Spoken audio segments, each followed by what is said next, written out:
नमस्कार मंडळी, आज आपण जाणून घेणार आहोत महाराष्ट्रामध्ये साजरा केला जाणारा सण म्हणजे अक्षय तृतीया। तर मंडळी, अक्षय तृतीया या वर्षी 30 एप्रिल वार बुधवार या दिवशी आलेली आहे। 30 एप्रिल 2025 रोजी वार बुधवारी आपली अक्षय तृतीया हा सण आलेला आहे। अक्षय तृतीया म्हणजे 3.5 मुहूर्तापैकीचा एक शुभ मुहूर्त म्हणजेच अक्षय तृतीया।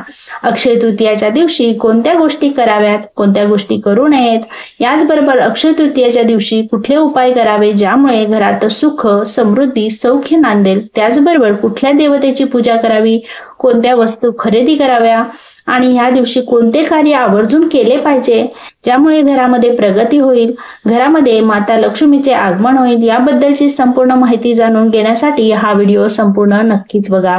आणि अशाच महत्त्वपूर्ण माहिती जाणून घेण्यासाठी शास्त्र आणि संस्कृती चॅनलला सबस्क्राईब करा, म्हणजे नवीन जी काही माहिती असेल त्याचे नोटिफिकेशन सर्वात आधी तुम्हाला मिळेल। तर मंडळी, 3.5 मुहूर्तापैकी असलेला एक दिवस म्हणजे अक्षय तृतीया हा आहे। अक्षय म्हणजे कधी क्षय न पावणारी म्हणजे अक्षय। जप, होम, दान इत्यादी तुम्ही गोष्टी जर या दिवशी केल्या तर त्याचा खास पुण्य आपल्याला मिळतं आणि ते अक्षय होतं, हे कधीही संपत नाही असं म्हटलं जातं। मंडळी, ह्या तिथीला परशुरामाची तिथी असं देखील म्हटलं जातं। या दिवशी अन्नपूर्णा जयंती असते, नर नारायण जयंती असते, परशुरामाची जयंती असते, वश्वेश्वराची जयंती असते, हयग्रीवाची जयंती असते। म्हणजेच हा दिवस तुमच्या लक्षात आलंच असेल तर तो किती खास हा दिवस आहे। ह्या दिवशी या सर्वांची जयंती असते। या दिवशी लक्ष्मी मातेला प्रसन्न करण्यासाठी विशेष अशी पूजा केली जाते। भगवान श्रीकृष्ण अर्जुनास सांगतात की या तिथीला केलेले दान, हवन, देव, प्रीतर यांच्या प्रती केलेले जे काही कार्य आहे ते कधीही व्यर्थ जात नाही। त्याचप्रमाणे मंडळी, अक्षय तृतीया या सणाला जैन धर्मामध्ये सुद्धा खूप असं महत्त्व आहे। जैन धर्मामध्ये सुद्धा ह्या दिवशी व्रत करण्यास महत्त्व आहे। ऋषभ देवांनी पूर्वत्व प्राप्त करण्यासाठी 1 वर्षाचा काळामध्ये अन्न पाणी ग्रहण केलं नव्हतं। व्रत समाप्तीनंतर त्यांनी हस्तिनापुराच्या श्रेयांश नामक राजाकडे उसाच्या रसाचे प्राशन केले होते आणि त्यानंतर त्या राजाच्या राज्यात धन धान्याचा साठा कधीही कमी पडला नाही, म्हणजे तो अक्षय झाला होता। यामुळे अक्षय तृतीयाला इक्षु तृतीया असं देखील म्हटलं जातं। जैन धर्मामध्ये अक्षय तृतीयेला इक्षु तृतीया या अशा नावाने संबोधलं जातं। या तिथीला केलेले दान अक्षय असतं। या दिवशी भगवान विष्णू आणि माता लक्ष्मीची पूजा केली जाते। या दिवशी पाण्याने भरलेला घडा दान करावा, उन्हाळ्यासाठी छत्री किंवा पायात घालावयाचे जोडे गोरगरिबांना तुम्ही अवश्य दान करावे। असं केल्याने यामध्ये दानात तुम्हाला अक्षय असं पुण्य प्राप्त होतं।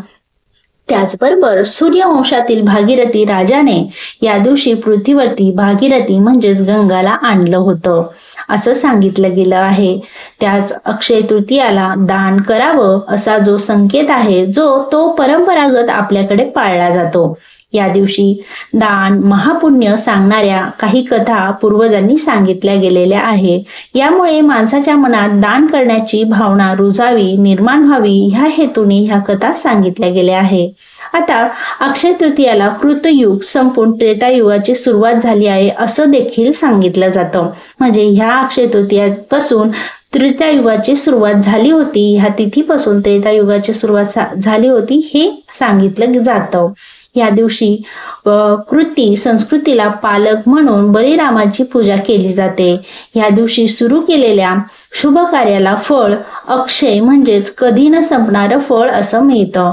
म्हणूनच या दिवशी घरामध्ये नवीन वस्तू घेणं, मोठे आर्थिक व्यवहार करणं, शुभ काम करणं या गोष्टी केल्या जातात। महर्षी व्यास यांनी देखील महाभारत ग्रंथाचा रचना सुद्धा ह्याच दिवशी करण्यास सुरुवात केली होती। अशा काहीशा माहिती आपल्या समोर आलेल्या आहे। आशा आहे ही संपूर्ण माहिती तुम्हाला नक्कीच उपयुक्त ठरेल आणि अशाच सण वार व्रत वैपल्य याबद्दलची पूजा विधी ज्योतिष शास्त्र वास्तुशास्त्राबद्दलची माहिती जाणून घेण्यासाठी मला तुम्ही कमेंट नक्की करा आणि अशाच बऱ्याच माहिती जाणून घेण्यासाठी आणि त्याचे शास्त्र आणि संस्कृती ह्या चॅनलला नक्की सबस्क्राईब करा, म्हणजे नवीन जी काही माहिती सांगितली जाईल त्याचे नोटिफिकेशन सर्वात आधी तुमच्यापर्यंत पोहोचेल। धन्यवाद।